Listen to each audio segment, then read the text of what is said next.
Listen up, folks. What I'm about to tell you isn't some conspiracy theory or doomsday prediction. America's collapse isn't coming in the future, it's already here, happening right now. And if you're not paying attention, you're going to be caught completely off guard. Just last week, the Senate Commerce Committee warned that one supply chain shock can disrupt the entire system, driving shortages and raising costs. And trust me, they're not exaggerating. I've spent the last 2 weeks diving deep into government reports, talking to industry insiders, and analyzing data that most people aren't seeing. What I discovered, honestly, kept me up at night.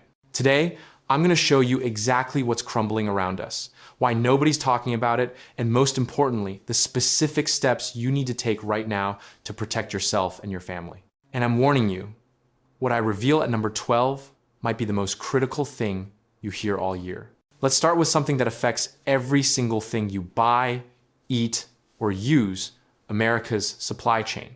And here's what the mainstream media isn't telling you.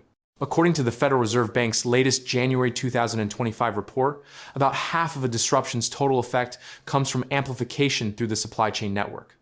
Translation? When one part breaks, everything else starts falling like dominoes. But here's where it gets really interesting. Apollo Global Management. And these are the guys who literally make billions predicting market movements, just placed the start of the next recession around midsummer 2025. That's not months away, folks. That's right around the corner. Now, I recently spoke with a logistics manager at one of the country's largest distribution centers. I can't name names, but you'd recognize the company. And what he told me was chilling. He said, "We're seeing inventory wear down faster than we can replenish it. Holiday orders for 2025, nobody can even plan for those right now." Here's something that blew my mind. You know those transformers that keep your electricity running? Or the pumps in your air conditioning system? China dominates the production of these components. And with current trade tensions and tariff wars heating up in 2025, guess what's becoming harder to get?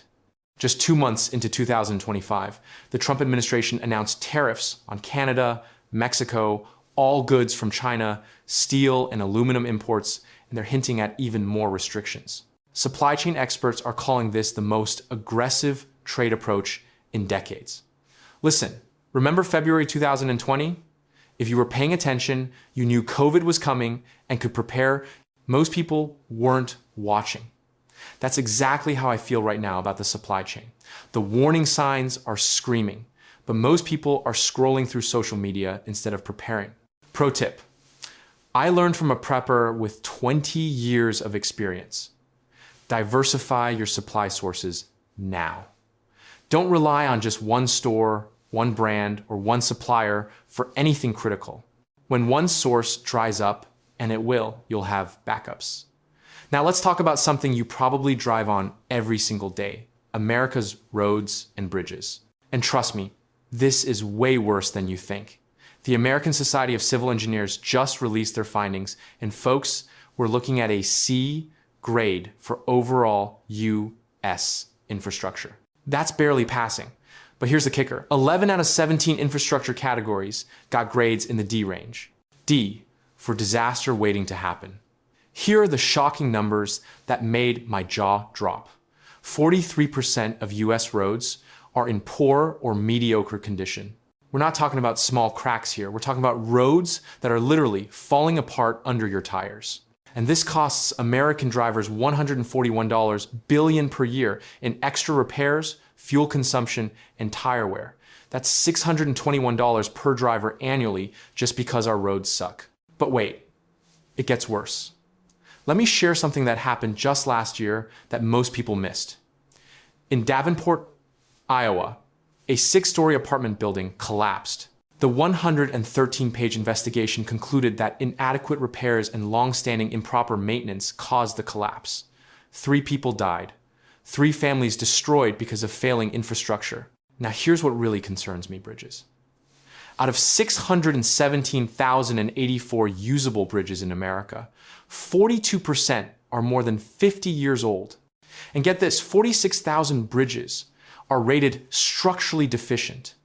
That means they're in poor condition, and while they're not in immediate danger of collapsing, How comfortable are you driving your family across a bridge that's one bad storm away from failure? I just read about a recent survey where Americans were asked about infrastructure problems affecting their daily lives. Guess what topped the list? Poor road conditions at 56%, traffic congestion at 46%, and this one's scary, power outages at 31% of people experiencing them regularly. A civil engineer I interviewed last month told me something I'll never forget. He said, "We built infrastructure in the 1,920 seconds designed to last 100 years. We built more in the post-World War II boom meant to last 50 years. Both life cycles have run their course, and we're driving Model T-era highways with modern freight trucks." Think about that for a second. The roads designed for cars that went 30 miles per hour are now carrying 18-wheelers going 70 miles per hour, carrying goods that keep your local stores stocked. And don't even get me started on the water systems. Mark Edwards, you might remember him from exposing the Flint water crisis, just stated that we're facing only one real question. Do we proactively invest with minimal disruption and lower cost, or wait until costly failures occur? Here's a stat that's absolutely mind-blowing. 6 billion gallons of treated water are lost every single day in the United States from leaking pipes. That's enough to fill more than 9,000 swimming pools daily, just vanishing into the ground, because our infrastructure is literally rotting. Quick storage hack that could save you thousands. If you're in an area with aging water infrastructure, and statistically, you probably are start storing water now, not just the cheap plastic bottles that go bad in 2 years. Invest in proper long-term water storage containers. Companies like Aquablocks and Blue can use aluminum canning technology that gives you 25 to 30-year shelf lives. Yes, 3 decades. All right, let's dive into something that literally powers your entire life, the electrical grid. And folks, this is where things get really concerning. Ali Merizi Sani, director of Virginia Tech's Power and Energy Center, recently stated something that should wake everyone up. We built a grid that, while robust for its time, is now a patchwork of aging components and incremental upgrades. Much of it is in operation well beyond its intended lifespan. Here's what that means in plain English. The system keeping your lights on, your fridge running, your phone charged, it's old, outdated, and running on borrowed time. Remember the Texas power grid failure? Millions of households without power during a winter storm. People were melting snow just to flush toilets. My cousin in Houston told me they were trading premium bourbon for gallons of water by day 3. Don't let that be you. The bipartisan infrastructure law allocated $65 billion toward power infrastructure upgrades. Sounds like a lot, right? Here's the reality. Energy experts say we need trillions, not billions, to completely overhaul the grid nationwide. That $65 billion, it's like putting a Band-Aid on a gunshot wound. And here's something most people don't realize. Climate change is accelerating grid failures. We're seeing more intense heat waves, hurricanes, and wildfires that strain utility systems beyond their capacity. Equipment failures are becoming more frequent and outages are lasting longer. But wait, there's an even bigger threat: cybersecurity. Remember the Colonial Pipeline ransomware attack in 2021? That exposed just how fragile our critical infrastructure really is.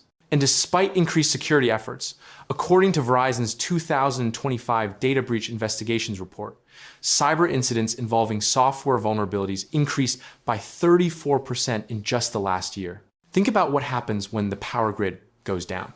Not for an hour or two, but for days or weeks. Your refrigerator stops working there, goes all your food, gas stations can't pump gas, ATMs don't work, credit card machines are useless. Suddenly, that cash you thought was outdated becomes the only currency that matters. Here's a pro tip from someone who learned the hard way. Keep at least $1,000 in small bills at home. Not hundreds, those are harder to use. Think 20s, 10s, 5s, and 1s. When the power's out and the only store open is running on a generator, that cash becomes gold. Now let's talk about the economic realities that nobody wants to face. And trust me, this connects directly to everything else we've discussed.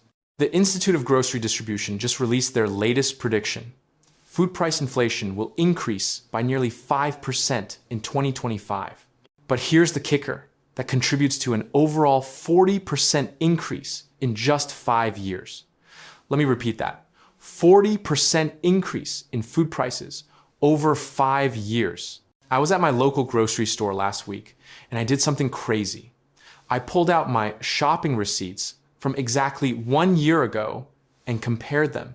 The exact same items, same brands, same quantities cost me 18% more.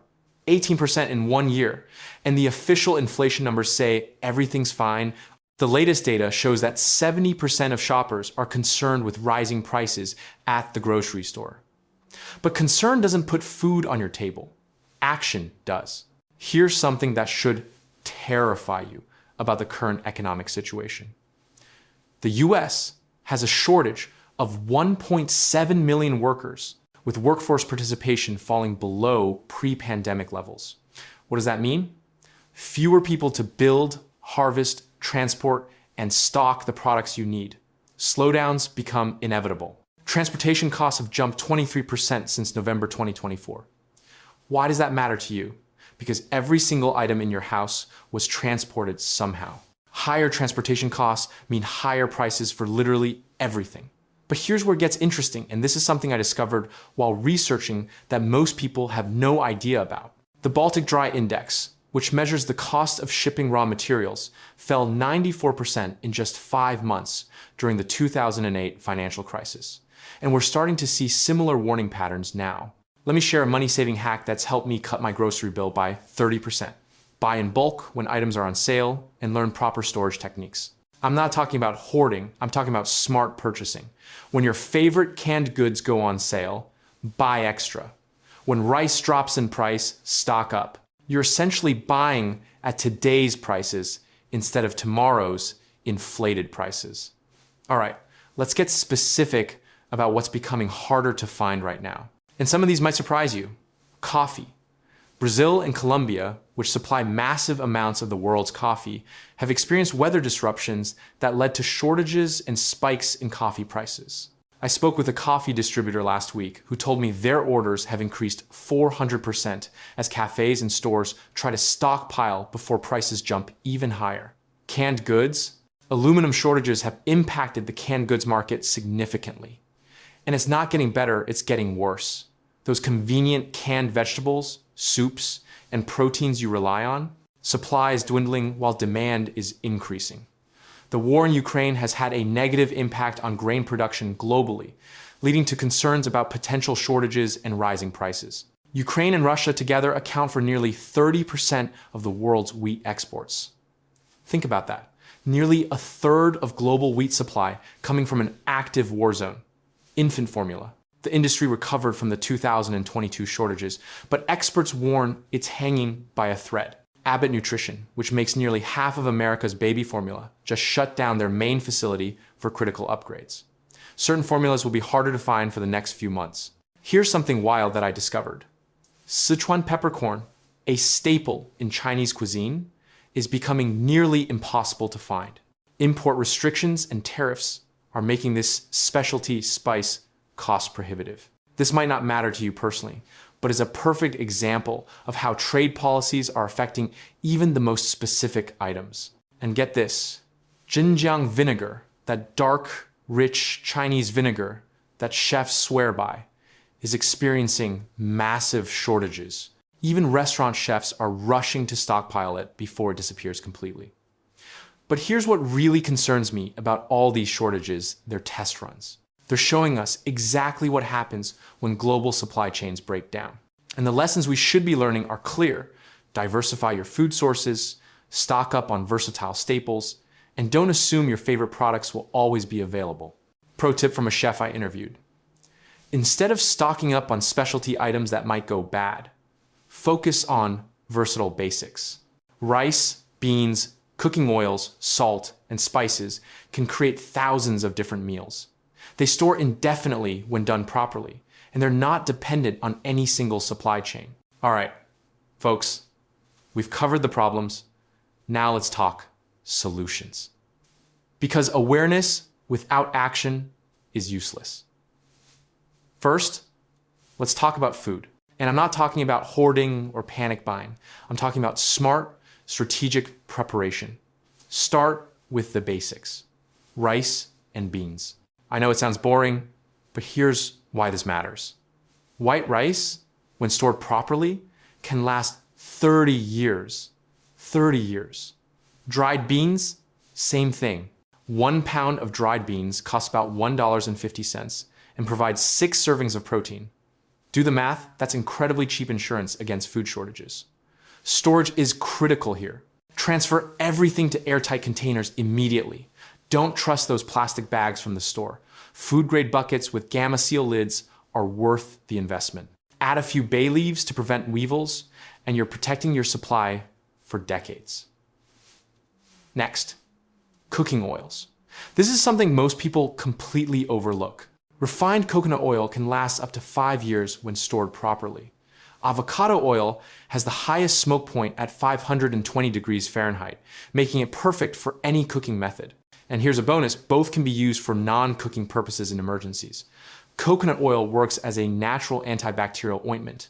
Avocado oil can condition leather and be used as a fire starter. Now, let's talk about water. The rule of thumb: 1 gallon per person per day. For a family of 4, that's 120 gallons for just 30 days. Sounds like a lot, but it's absolutely necessary. Here's a mistake I made early on storing everything in one place. Last spring, our basement flooded, and I couldn't access half our emergency supplies. Spread your water and food storage throughout your home. Under beds, in closets, behind couches. Multiple locations mean you're protected even if part of your home becomes inaccessible. Power preparedness. This is huge. I planned on getting a generator for years, but never did it. Then we moved and lost power 4 times in 1 month. I'm now seriously looking at solar generators because they don't require fuel storage and work indefinitely as long as you have sunlight. Financial preparedness. Keep cash on hand. At least $1,000 in small bills. When the power goes out, electronic payments stop working. Cash is king. Medical supplies. Beyond the basic first aid kit, stock up on over-the-counter medications you use regularly. Pain relievers, cold medicine, allergy medication. A dental emergency kit is also crucial. A lost filling when dentists are closed is no joke. Personal hygiene items. Toilet paper, soap, shampoo, toothpaste. These aren't luxuries, they're necessities. And during shortages, they're some of the first items to disappear. Here's something most preppers won't tell you: start learning skills now. Learn basic first aid. Learn how to purify water. Learn how to cook from scratch using basic ingredients. Learn basic home repairs. Knowledge weighs nothing and can't be taken from you. Community building. And this is critical. Get to know your neighbors. The survival myth is the lone wolf prepper. The reality is that communities survive together. My neighbor has medical training. Another has carpentry skills. I have food preservation knowledge. Together, we're stronger than alone. Create a digital and physical backup of important documents, prescriptions, medical records, insurance policies, identification. Keep copies in waterproof containers in multiple locations. All right, let's talk timelines, because understanding when things might happen helps you prepare more effectively. Short term, the next 3 to 6 months, experts are predicting that we'll see the effects of current supply chain disruptions hitting store shelves around midsummer 2025. That's when inventory drawdowns, combined with transportation bottlenecks and production collapses, will become visible to average consumers. Medium term, 6 months to 2 years, infrastructure failures will become more frequent and severe. We're already seeing a 31% increase in power outages affecting Americans. Water main breaks are increasing. Bridge failures, while not common, are becoming more likely as structures age beyond their intended lifespan. Long term, 2 to 5 years. This is where the real restructuring happens. Supply chains will fundamentally reorganize. Companies will nearshore or reshore production. The just-in-time inventory model that made businesses efficient will be replaced with just-in-case stockpiling. But here's what you need to understand. These timelines aren't set in stone. They're predictions based on current trends. Things could happen faster or slower depending on countless variables. A government shutdown, like we saw recently, could accelerate everything. Natural disasters could trigger cascading failures. Geopolitical events could disrupt supplies overnight. That's why the time to prepare is now. While stores are still stocked, while prices haven't fully reflected future scarcity, while you have time to build up supplies gradually without panic. Listen, I know this video might seem overwhelming. I know some of you might be thinking, this is too much. I don't even know where to start. Start small. Today, buy an extra package of rice. Next week, grab a few extra cans of vegetables. The week after, pick up a water storage container. Small, consistent actions compound over time into serious preparedness. Don't make the mistake of thinking this won't affect you. The collapse isn't happening in some distant future, it's here now, unfolding in slow motion while most people scroll through social media completely unaware. The beauty of preparation is that if I'm wrong and everything turns out fine, you've just saved money by buying at today's prices. You've got a well-stocked pantry. You've learned valuable skills. You've built community connections. But if I'm right, and the data suggests I am, you'll be the calm, prepared person while everyone else is panicking and fighting over the last package of toilet paper. Remember, the best time to prepare was yesterday. The second best time is right now. If this video helped you understand what's really happening and gave you actionable steps to protect yourself and your family, smash that like button. Subscribe and hit the notification bell because I'll be updating you as this situation develops. Drop a comment telling me what you're doing to prepare. The community here is amazing, and we all learn from each other's strategies and experiences. And remember, this isn't about living in fear. This is about living with confidence, knowing that whatever happens, you and your family are ready. Stay prepared, stay smart, and I'll see you in the next video.